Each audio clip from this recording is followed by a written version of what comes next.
We are live. We are live on Facebook, YouTube, and LinkedIn. Hi, everyone, wherever you are. Good day to you. Uh, this is Supercharged Fridays. This is the best place to hang out every single Friday. I think so. And we talk about all things career related, how to get that dream job, how to get that promotion, and how to lead a happier, richer, and more purposeful life. Right? Who doesn't want that? So welcome. If this is your first time, my name is Sonal. I'm a career coach. And as you can see here, I'm not alone today. I've got a very, very special guest. And the cool thing is, Risto, you and I met on one of these Supercharged Fridays. And here we are on the live stream together in front of the camera. So it's brilliant. Thank you so much for being here today. Thank you so much for inviting me. Super. I'm super excited. We have a topic that is extremely relevant, particularly as we get older in life. But I would also say for students, right? That feeling of being a bit lost. So let's talk about that today. And if you're watching us live, come in the comments and come and say hi. Good morning, Lee. I'm just going to take a second, Risto, and greet our lovely viewers. Lee is in Baltimore in the US. Good morning to you. Bhakti in India, lovely to have you. I'm sure more and more people are going to join us. So, Lauren, just because you're in your PJs and it looks like we are all dressed up from the waist up, don't get fooled. We are not going to tell you what we are wearing. At least I'm not. But that's the beauty of working from home. So, great, fantastic. So, Risto, I'm going to, you have worked lots and lots of years, right? So you're currently a career transition coach and you've done training and coaching for thousands of job seekers, professionals and students, right? For, I believe, over 40 years. And you have a background in education and social sciences with an MBA and lots of deep coaching specific studies, right? And just a quick description before we get started with Risto. I know that Risto, you call yourself semi-retired. I don't know, whatever that means. After a long career, you've been an entrepreneur, a trainer, and a coach. And there's something very interesting here. I mean, everything is interesting, but the social work you've done. And I know that you worked with a lot of people who are termed by society as delinquents, right? So that's super interesting because there's hope for everyone, right? Even people who think, yeah, this is it, this is the end of my life, I'm in prison, there's hope for everyone. And I know that you're very passionate about studying because every time we do Supercharged Fridays, you have interesting book recommendations. So here we are, and Risto is a certified progress coach, certified by the Finnish Coaching Institute. Yes. And also, this was some interesting thing I talked about yesterday about adding a bit of color to your profile. Risto happens to have a black belt in Aikido, which is the Japanese martial arts. So, Risto, my respect for you has just gone up like 10 times over. So, a very warm welcome. And we have a few more people. Rajiv, yes, let me tell you, the black belt is just opening the door. It's not the final destination. It's just a way to open the door. So, yeah, I get that. That makes a lot of sense. And other people as well who are here. Lovely to have you guys here. Join us, Sakshi. I don't know the name here, LinkedIn user, but I'll get your name on the app, not to worry. So, Risto, if I were to ask you to sum up your 40 plus years of experience in 90 seconds, I know that's unfair, but how would you, when you look back on the career and you're still working, but how would you describe it to someone who doesn't know you? Well, I started wandering from job to job. I was working in a very haphazard way. I was working in the fields of applied social sciences, applied social work, so that I was working with juvenile delinquents, I was working with prisoners, I was working with abuse treatment, and for the first 10 or so years, let's say say up to my 30s, which was a long time ago, 35 years ago actually. So it was like just experimenting things, and then after that there was a kind of time of consolidation. I went first to do some years in youth detention center, or Borstal, you could call it also. And then I went to the social welfare agency doing a career there, so that I was working in income supply, child welfare, also abuse treatment, alcohol abuse treatment issues. And after that, what did I after that? I went to Polytechnic to teach psychological and educational issues. And it was kind of gathering knowledge throughout my career. And after that, I went to an NGO working with young unemployed people, and worked there for 4 years, and then made a career change, which was drastic and total, and changed my paradigm totally, so that I started as a self-employed entrepreneur. Employ some people sometimes, and that's it.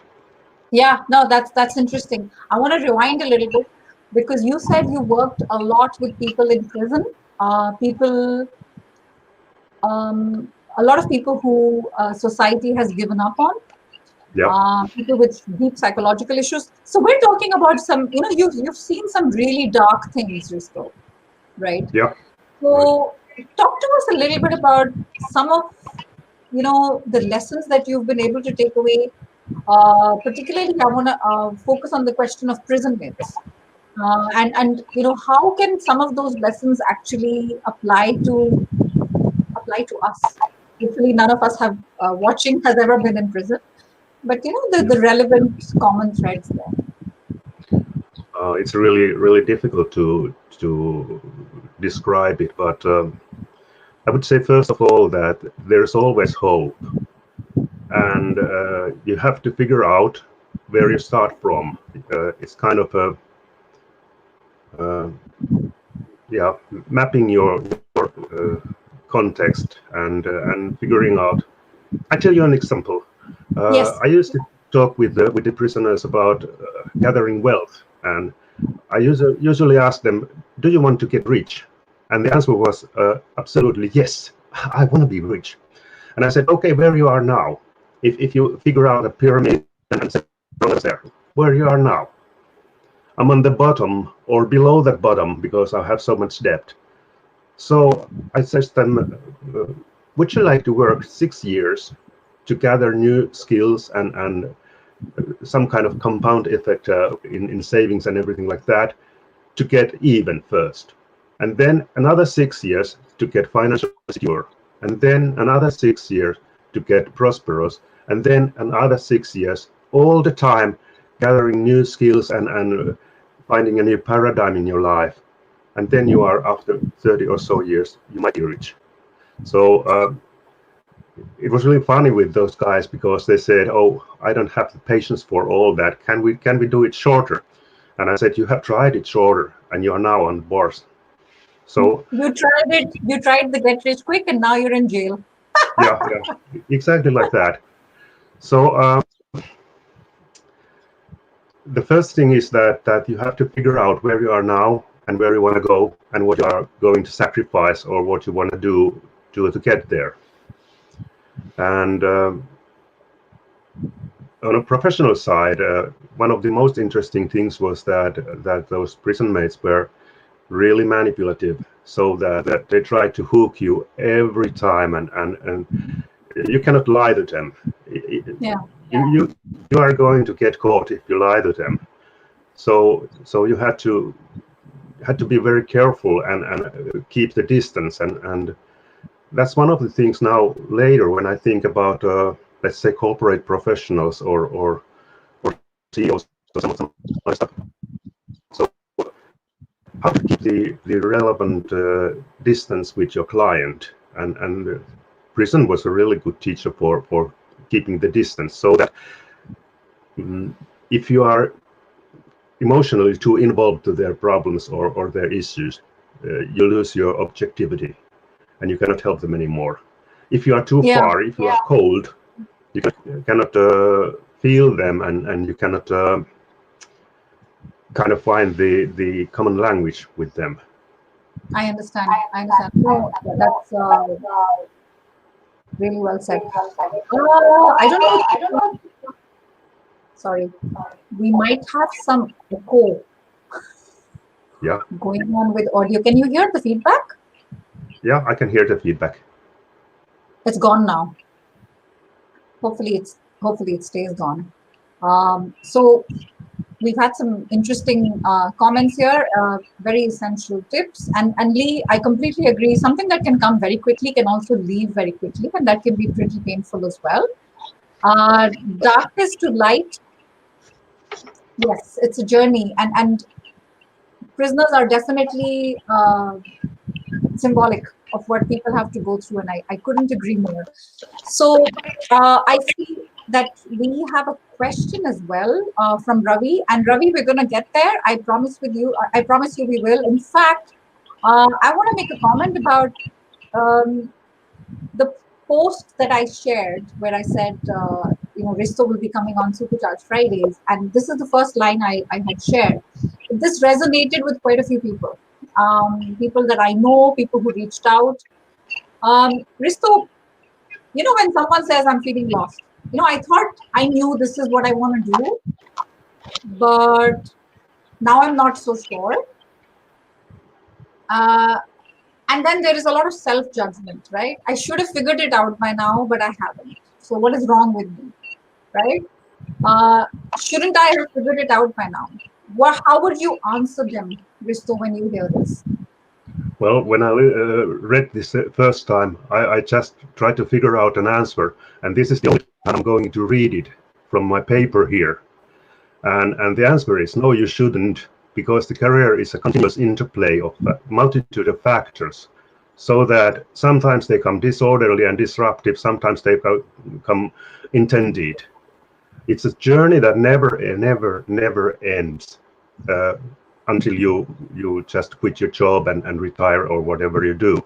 So it's also rebuilding your identity again and again, building and rebuilding your identity, because every time you change your job,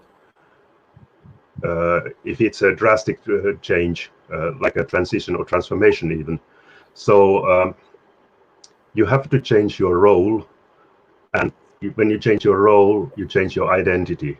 So restoring, writing again and again your story is the essential point. So you have all the time in the world until you quit your job and retire. So 44, it's young still. You have something like maybe 30 years left.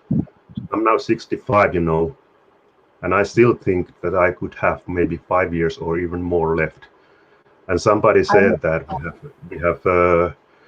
we are approaching the 100-year line. Linda Grant, yeah, love that, absolutely. And the feeling of that self-judgment is very high, right? And I have my own client who said this to me. I'm 51. I should have figured this out by now. What's wrong with me? Nothing is wrong with you.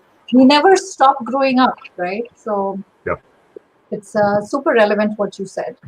I'm just going to take a quick look at the comments. Risto, I'm just wondering if everything is okay on the audio side, because I do feel a little, disturbance and not super, but as long as people can hear us, give us a few thumbs up if you can hear us properly, because I'm getting the feeling that there's a lot of background noise. But I don't know if anything can be done, to be honest. So we just continue. Risto, talk to us about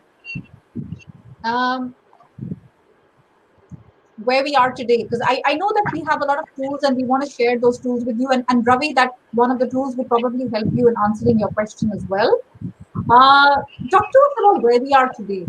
I'm not making light of the fact that we're in the middle of a global pandemic, and it has cost people their lives around the world. Families have been changed. I'm not taking light of it. But looking at where we are today, it's here. And who knows how long it's going to be here for, right? What do you think for people who are going through transitions, and I know this is a leading question, what we say in coaching.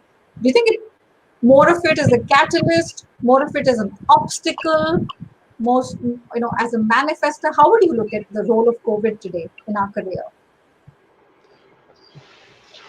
I really don't know. You can call it catalyst, you can call it manifestor, you can call it obstacle, you can call it opportunity.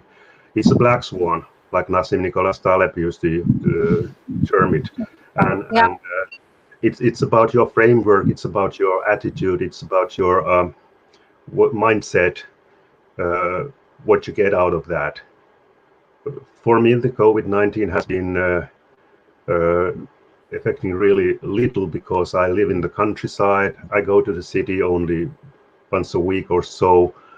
I've got some time to do some writing and reading more, but still, my mother just turned 85 last week, so I'm a little bit worried of her and her health,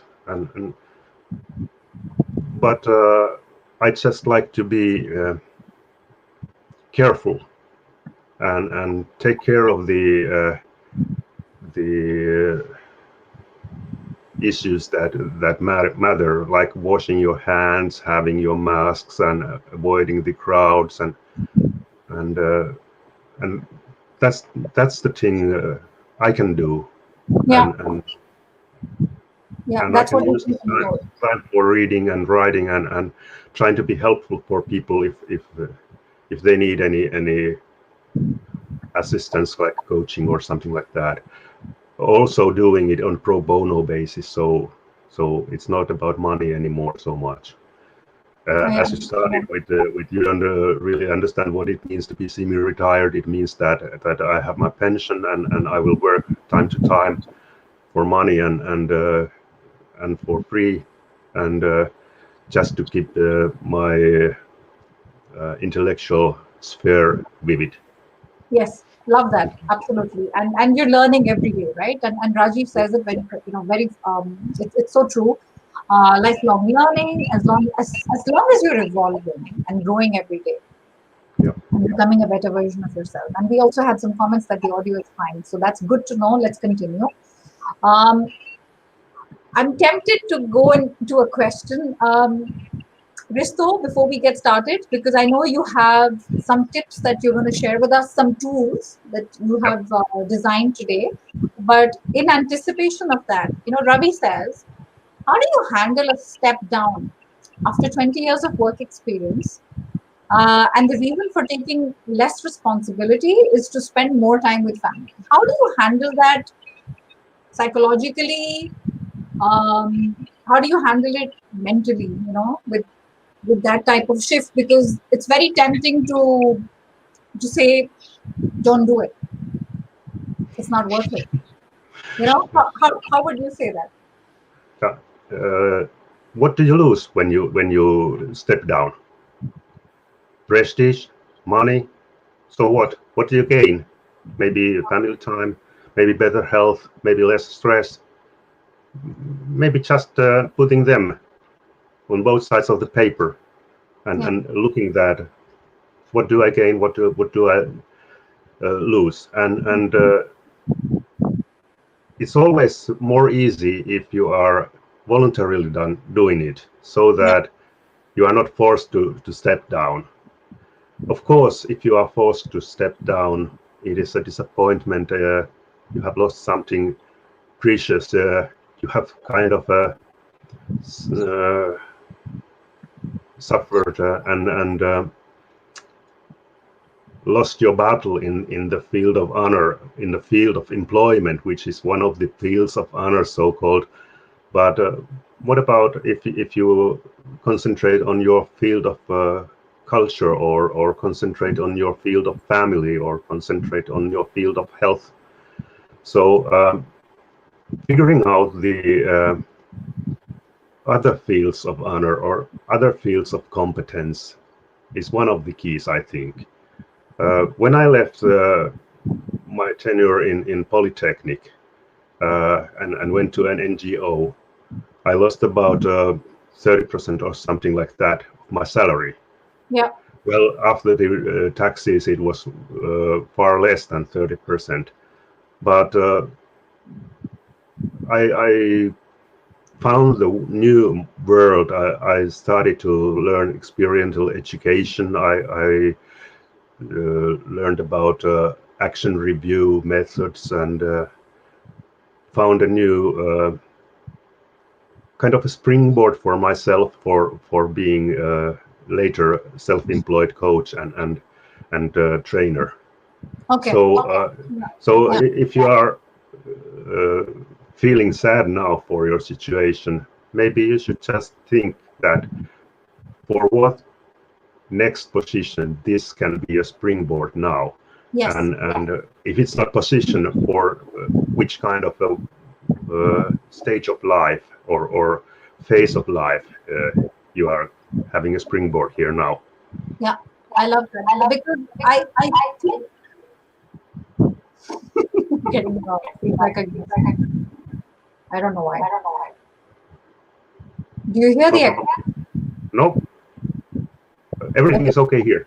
Everything is okay with you. Everything is okay with you guys because I'm hearing a massive feedback. Anyway, what you just shared, the springboard effect, we can't do that unless we are faced with that transition, because otherwise we just go through the motions like nothing has happened. So speaking of springboard, Risto, I know you have a few tools that I think would be very valuable for people that are going through different transition. Let's talk about those tools because you talked about springboard. So what I'm going to do is I'm going to share my screen, and if everybody can tell me that they can see my screen, it will be great. Because the thing is now suddenly Risto and I can't see each other, but we can see. Risto, can you see the screen? Yeah, I can see the screen. Okay. Well. You talked about springboard right now, and tell us what it is. And when we're listening to you, we might be able to identify with what you're saying, where we are in our own career.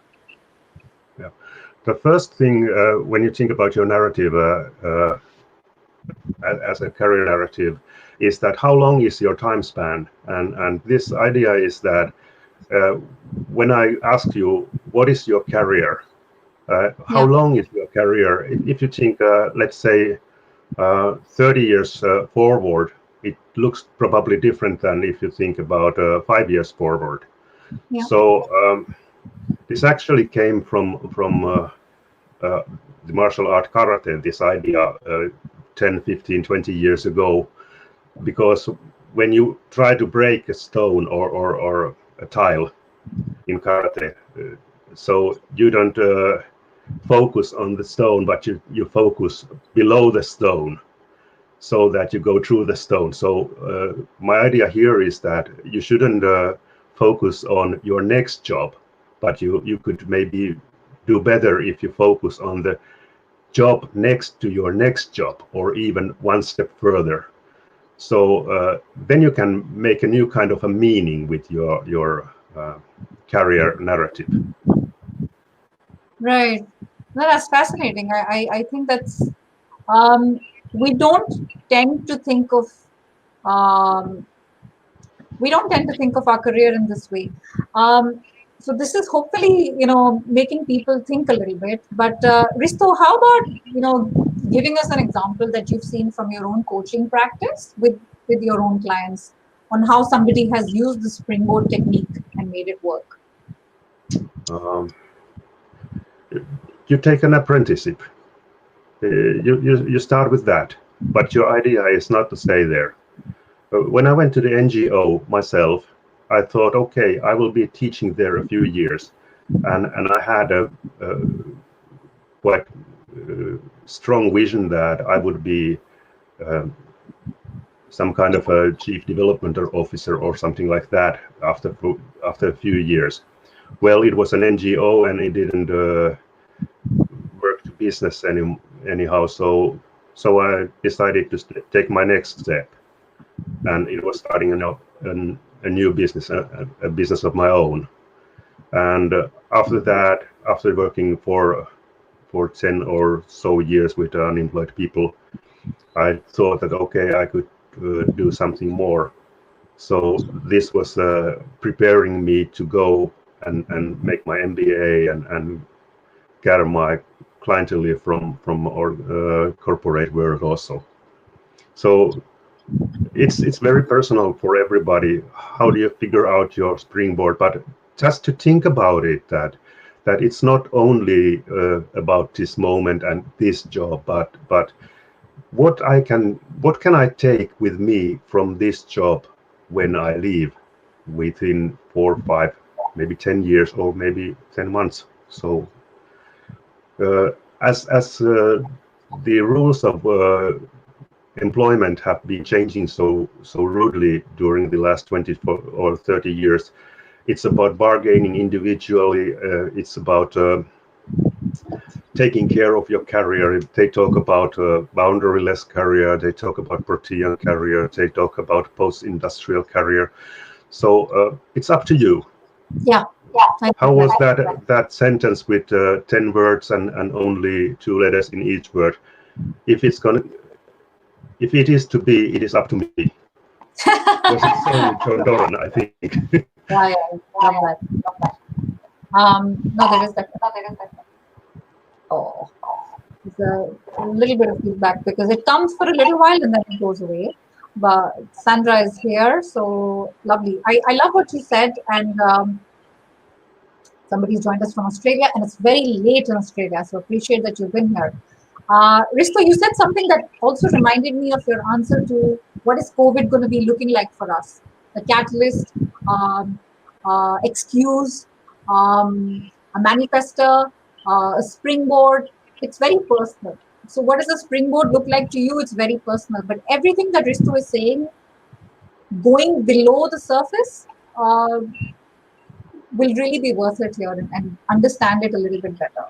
So, Risto, let's talk about the next technique that you have, unless we have some burning question here, which I don't think we do.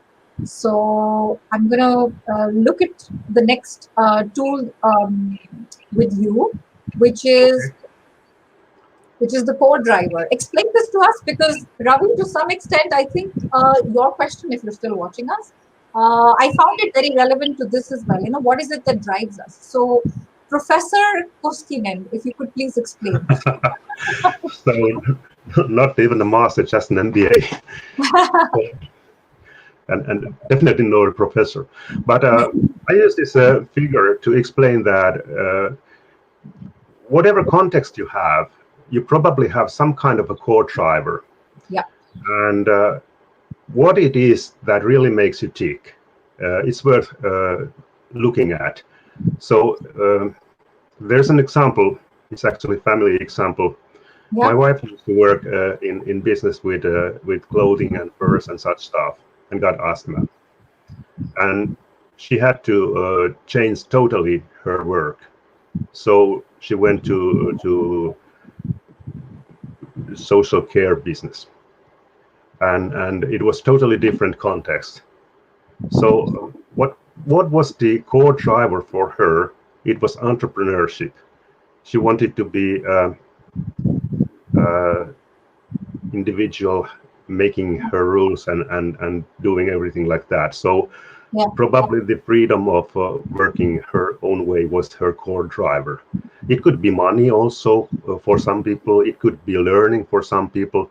It could be an obsessive need for helping people, or whatever you call it. But try to figure out what is your core driver, and you can do it with, for example, using value clock. You can Google value clock and you can find several examples how to use it. But the idea is simple. You pick up 5 things and then you compare them, which is more important than the other. And the most important thing is probably your core driver. Right. It could be also used in your figuring out your core competence, figuring out 5 most important competencies you think you have, and then doing the process through, and then you get the most important competence you can build on. Okay, I got it. So pick your top competencies, and then choose the top one. Yeah, And okay, that sounds great. And explain to me, because there was a square and then there was a yeah, triangle. yeah. The So that triangle was just to express your core driver. The square or the circle, which were bigger than the triangle, are describing the context you are working on. I So got it. that even if your context totally changes, the core driver stays same, and Got it. therefore it's valuable to figure out what is your core driver, and probably it is something that you haven't thought of earlier. Right. Probably. Yes, and that's where a coach can come in, or a mentor, somebody who can scratch below the surface and help you figure that out. Because otherwise, it's exactly what you said, Risto, the first time we met. You cannot tickle yourself. Yeah.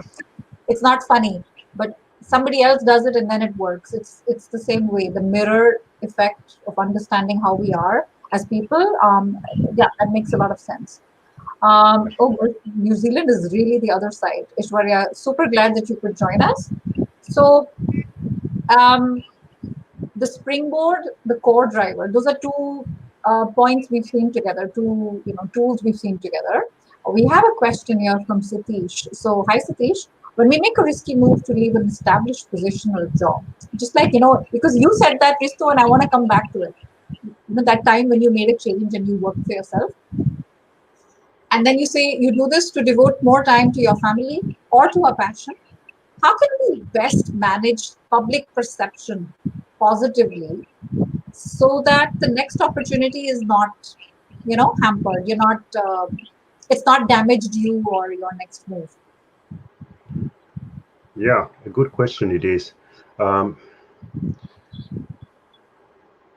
I would go back to the narrative. So that what is your career narrative?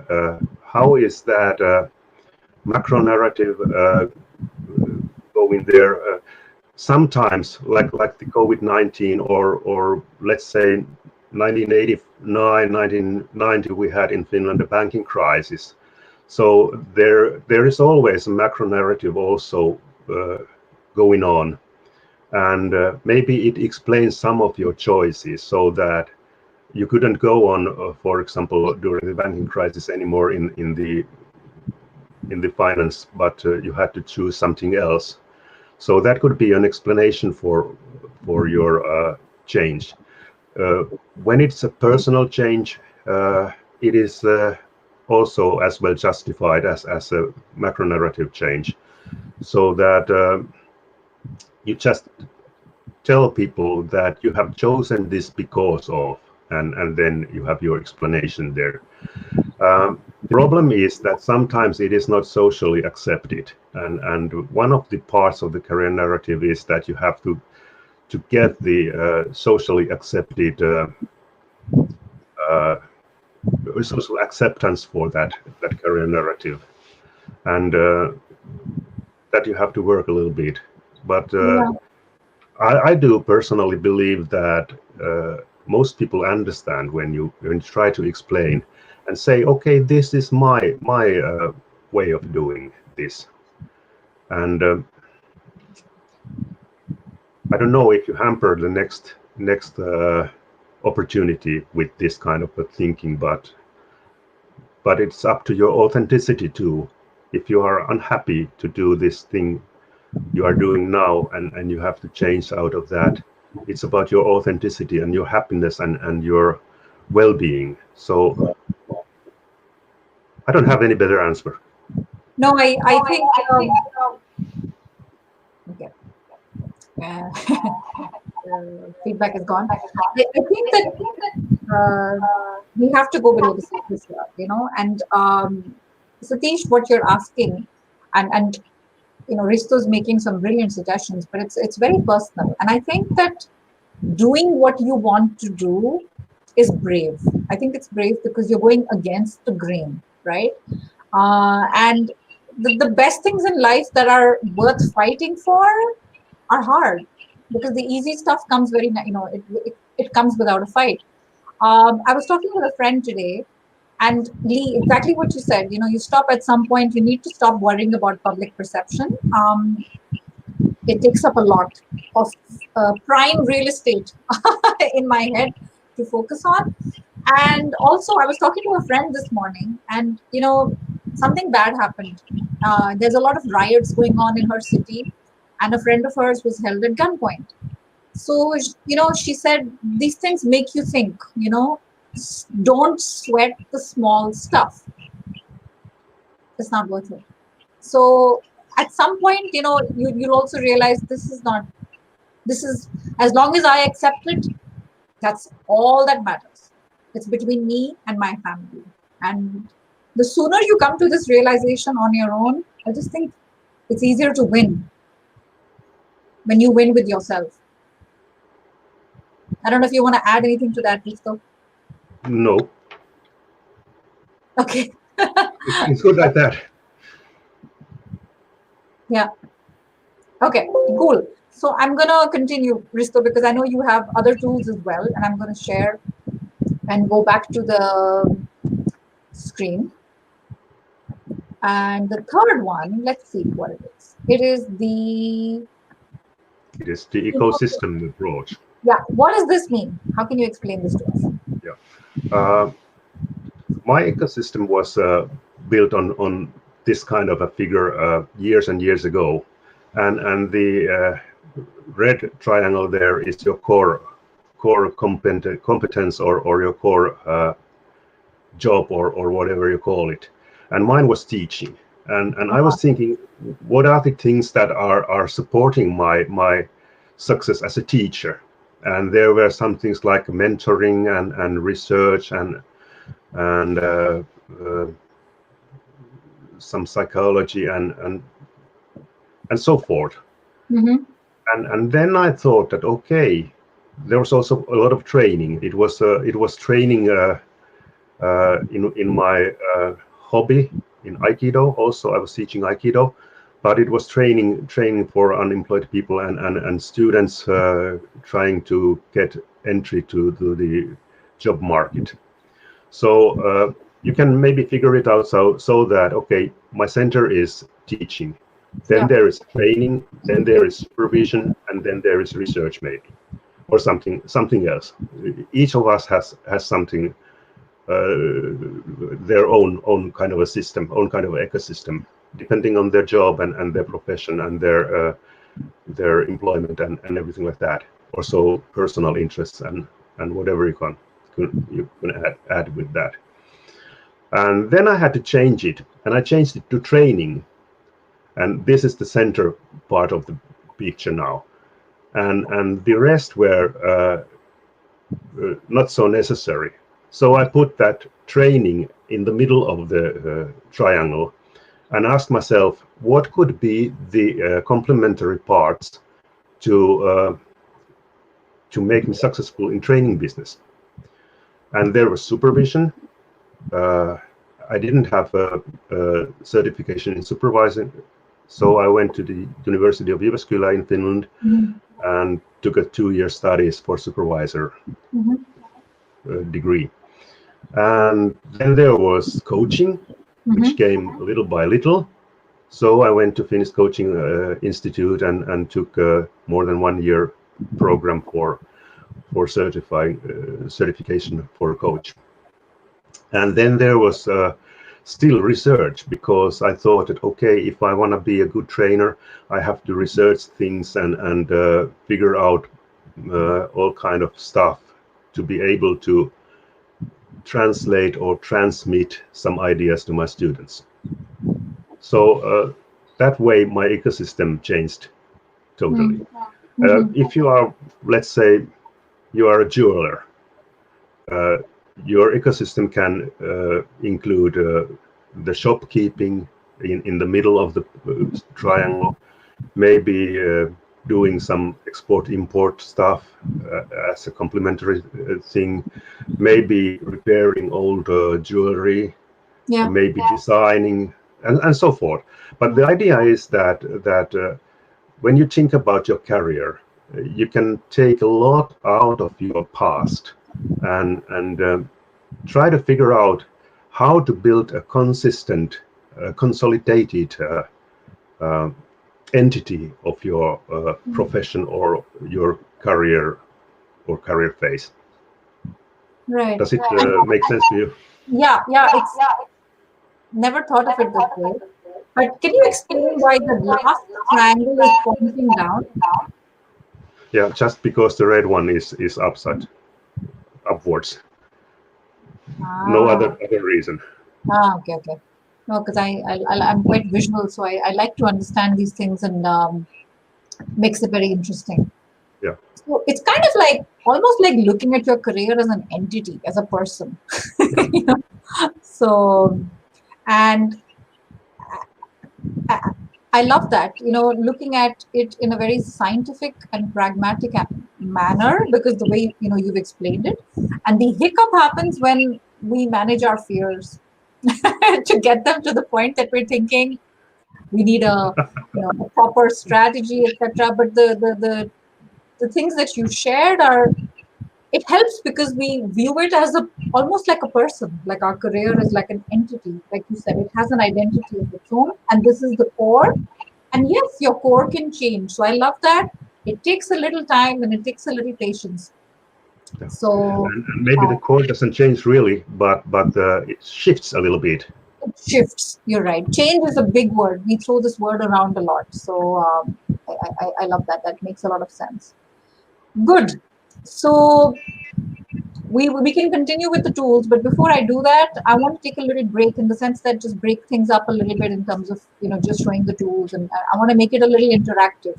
I want to ask people who are watching here on your favorite tools, on or books or podcasts or videos, whatever you do, because people consume information in different ways. Your favorite tools, resources, books on career transitions. And I'm going to ask you the same question right now, Risto. Your favorite books on career transitions? Not exactly on career transitions, but I picked from the back of myself there from my So that's bookshelf. a real shelf behind you. It's not Yeah, a yeah, photo. yeah. It's a real shelf, and I picked 5 books out of that, and I Yeah. will show you. The Yes, please. first one is my great favorite, as is yours, Yes. Yes. Erminia Ibarra and Working Amina Identity. Zara. Yes. It's about how to build your working identity, your work identity, and everything like that. So it's really worth reading. Yes. The next Anybody thing, who's watching, who's thinking, "Oh my gosh, don't worry, we will put these down in the comments so you don't have to worry about it." The first one is working identity, yeah, and the second one. I met a wonderful lady a few years ago in I think it was in Venice or it was in Athens, Greece. Either way, a lady called Tatiana Bakhirova, and she is a marvelous coach, and she has written a book called Developmental Coaching, and Mhm. it's about yourself, self with a big capital S letter, Yeah. so that it deals with like your inner talk to yourself and stuff like that, and the second part is about coaching, but the first part is about transition and transformation, and the obstacles to transformation is dealing with, Yeah. and I really would recommend her works. Also from the you go to Google Scholar and write there Bakhirova, and you will find several beautifully written articles, some with David Clutterbuck also, but anyhow. Then something we have been talking earlier in your Friday sessions, and it is Simon Sinek's Start Yeah. with Why. Start with why. It's also a classic. Yep, it's a good one. And then I will change my order here. Uh, Alexander Osterwalder made a book called Business Model Generation years ago. Mhm. And then there is another one called Business Model U from Yeah. Alexander Osterwalder and Yves Bigneur. And it's this is one I will even open. It is having a lot of good examples about how to do this thing, and the drawings are marvelous. So if you think about how to brand yourself for your new career or for your present career, this gives you an idea. The original idea is how to make a business plan, Yeah, but well, it seems to work with branding yourself also. exactly. It has Yes. wider ramifications. I Yeah. love that. So, and the fifth one? There's still one, Yes. and it is an extra hook for you. It is Obliquity by John Kay. It's about lateral thinking. So it tells here why our goals are best achieved indirectly.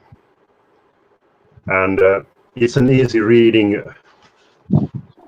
short one, and tells about that you can achieve your goals when you go a little way round, and not obsessed on your goals, but goals are just like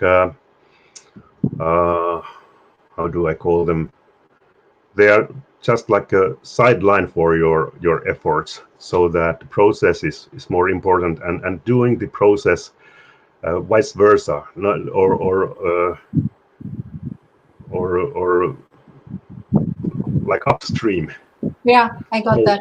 Okay, these that's good. these are the books I would recommend just now, but as you can see, there are some 300-400 books Yeah, behind me, there's no and end. There's no end, and our time is limited, but it's a great time to pick up a book and get going.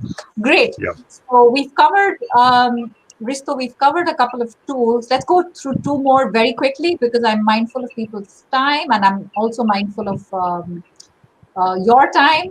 We talked about so far the springboard attitude, the core driver, and the ecosystem approach. yep.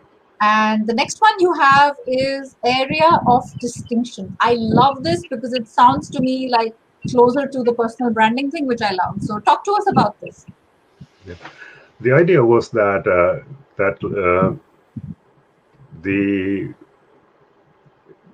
working life has changed so much, and expertise has become kind of a commodity. So just an example again, my late father, Yeah. uh, he graduated from business school in as a bachelor of business or something like that in early 50s, and the first job he was offered was a banking manager, manager for a branch office of a big bank. If you are now bachelor, so your first job is about probably on Tesco, cashing there. Mm-hmm. So there has been a great inflation of education, because Yeah. the education has become so common. Yeah. So it doesn't need to be good. It doesn't even need to be excellent in some things, but you have to make a distinction somehow. And the area of distinction is something that makes you special. I love the discussion in LinkedIn yesterday, when you were talking about hobbies and Mm-hmm. about the Standing out some, by listing out some interesting personal interest. Mm-hmm. yeah, just like that. And if you put your hobbies on your CV, so, which I recommend to do, as you did also. So somehow you make yourself visible, and being special, distinctive in your job means that you do something more than your core activities. And I was coaching a few years ago some middle managers from an organization dealing with healthcare, and they said, "Oh, there is so much to do. I cannot do anything special. I don't know how to make myself special." And I said, "Okay, during your core activities, can you do some guidance to your employees, or can you evaluate, or can you develop the processes you are doing every day there, Yeah. Yeah. or can you gather situational information?" These are just examples what you can do, And when they go through the core activities entity, so you become distinctive. How many middle managers you know who do, let's say, 3 or 4 things? 4 is absolutely maximum, but let's say 3 is a very good thing. 3 coherent, within themselves coherent things, which make you stand out. Stand out. And you do it, and you do it continuously. Every day, every single day you are working, you do these things. Maybe only 5 minutes, maybe only 2 minutes a day, some things. But that makes the difference. Dots. Right. Do one thing surely. Or 2, 3 things surely. You know, it makes sense because we're not stop screen. We don't want to. Sorry about that. Wait, 1 second. Something has happened to my camera. Give me a second. I don't know what's happened. You can hear me? Yeah, we can hear you, but you cannot see. Now we can see you too. Okay. Technical difficulty. I love that because we have a lot of pressure sometimes to do 10 things really well. What you're saying is do 1 or 2 or maximum 3, because human beings, we're not robots. We can't be brilliant at everything. So be brilliant at that one thing or those 2 things and go all in, right? That's what you're saying. Yeah, that's what I say. That's Or maybe you have there 4 or 5 things, but they are building up one single consistent, coherent entity, which makes you a specialist. Right. Love that. Love that. Makes a lot of sense. Lots of people. The messages are resonating with lots of people. I'm going to go into the last tool very quickly with you, Risto, and then I think there is a question here that I'd like to get to because I think that would be interesting to look at. And the last tool, drum rolls, is the sweet spot. I think you saved the best for last. So tell us about the sweet spot. Yeah, the idea is about figuring out what you really are good at. And so you have seen the pictures of Ikigai, and you have seen all kind of explanations about sweet spot. But I thought that I would like to put it this way: what excites me? Yeah.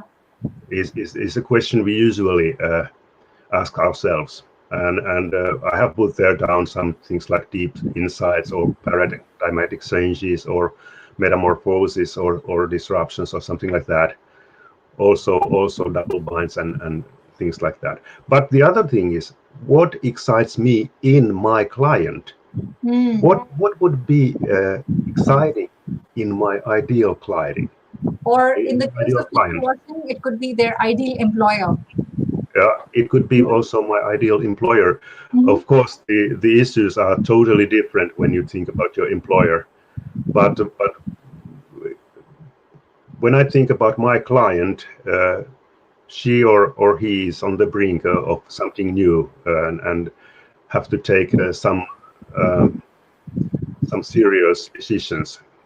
There are maybe something we call double bind. You can do it. You cannot do this, but you cannot either do that one also.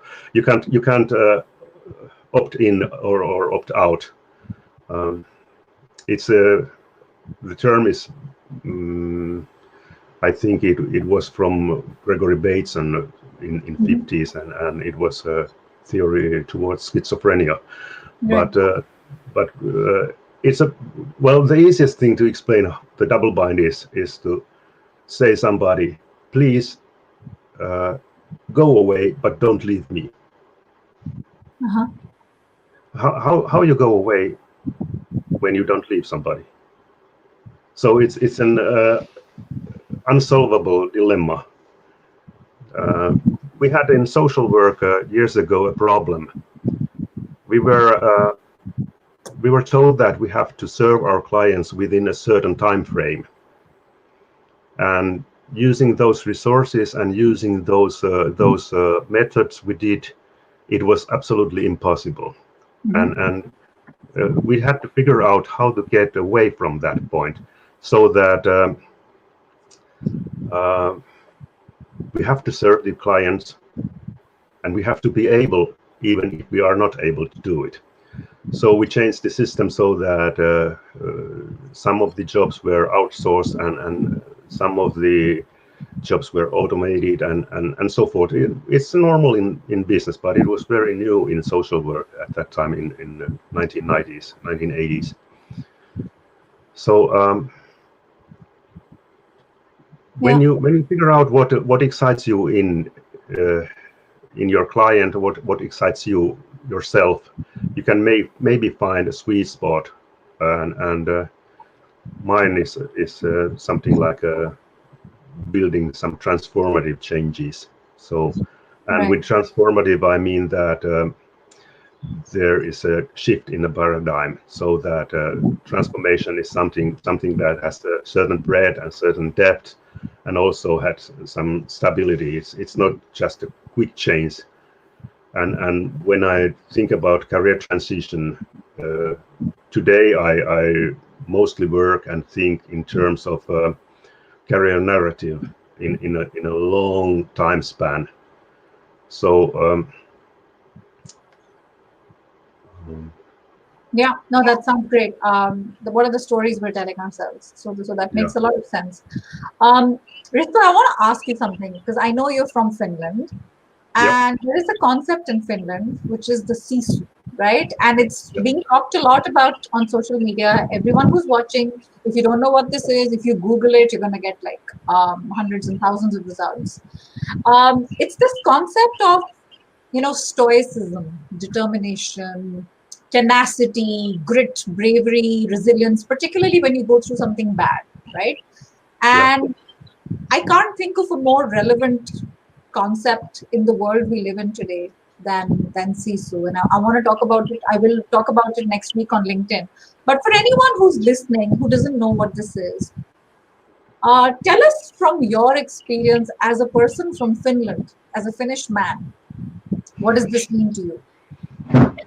It means resilience, and it means grit, and it's just a concept, but we are really proud of that concept, because it's kind of a national idea, or national thing. Yeah, it's a theme. It's a theme across the country. And someone who's watching this right now and is thinking, okay, you know what, that sounds great. I don't know if I have it. How do I develop it? I don't know, but I have an example, or an idea that maybe you should go to TEDx talks and listen to a Finnish lady called Emilia Laine, Laine. Emilia. Laene. Yeah, Laine. Emilia as in Meilia. Yeah, and she has been talking about sisu in TEDx talks, and she did it very, very beautifully. So when you said before we started that you would like to ask about sisu, I had to think quite quickly. What I recommend about this issue, and I will do that. I will definitely look it up, and if you can explain it, then that's great. I've put it in the comment. There is a typo there. Laine.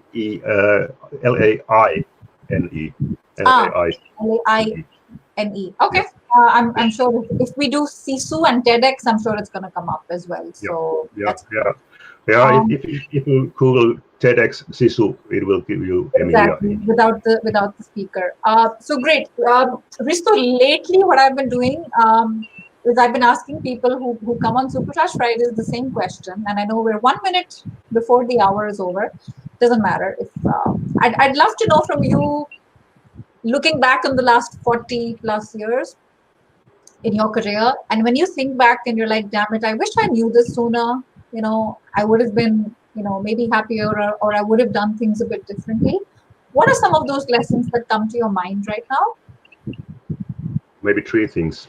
Yes. Yeah, one is that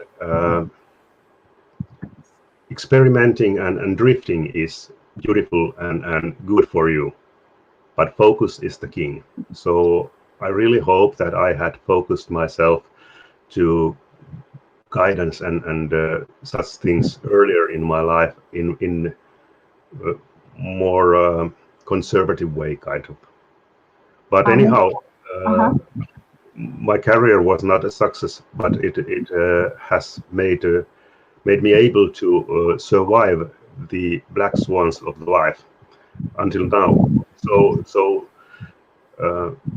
you can go upstream and do things differently, but the focus is the king. The focus is the key. I love that. The next thing is that now when I'm working as a coach and mentor, so try to find yourself a coach or somebody who is trusted and also professional in some way, so that you could have a mirror and container and a channel when you are trying to develop your professional capacity. And the third thing is that investing is elementary, and investing in your career capital, whatever it means. It means your competencies, it means your grades, and it means your networks and everything like that. Investing all the time on your career capital is worth doing. That's So great. I think That's this is a good one. And it's the third one that you said is also, it's ongoing, right? It's not like I've arrived in life, I've become this position, I've got everything I need, and I don't need to um, invest anymore. So I think it's one of those things where it's ongoing. So I love that. So there's three career lessons. I wish I'd had more focus, because focus is the key. um, the second one was, find the right coach who can mirror and is a professional and who can help you out, and understands you very well and helps you to be the best version of yourself. And the third one is, invest in your career capital. I love that expression, career capital. yeah. So fabulous. So everyone who's watching, Let me say something. Uh, yes. uh, Marshall Goldsmith has a wonderful book. It won't get you what got you here won't get you We'll get there. to there. Uh-huh. So it's about the continuous career capital gaining. Okay. Yep. Yeah, that's the yeah, yeah, I'm familiar with that one, and he talks about it in more detail. So, guys, we have 4 books now. We don't have 3. Yeah. What got you here won't get you there, and that couldn't be more relevant than the time that we are in today. So, Yep. fabulous. Everyone who's watching, I highly suggest that you reach out and connect with Risto, and that you follow him on LinkedIn. Check out his work. He is also very gracious to be watching Superchat Fridays every single Friday, and he's giving his nuggets of wisdom all the time. So that's it for today. I think I want to say a big thank you to everyone who tuned in and watched and commented. It's highly appreciated. And Risto, thank you so much Thank for your you very time. much. Thank you so much. Good. I'm just gonna go off the live stream. Yep. Don't disappear. But I want to say bye to the viewers. Everyone, please stay safe. I don't care what people are saying. It's still not 100% safe. Put your masks on. Stay indoors as much as you can, and wish you a restful weekend. Bye.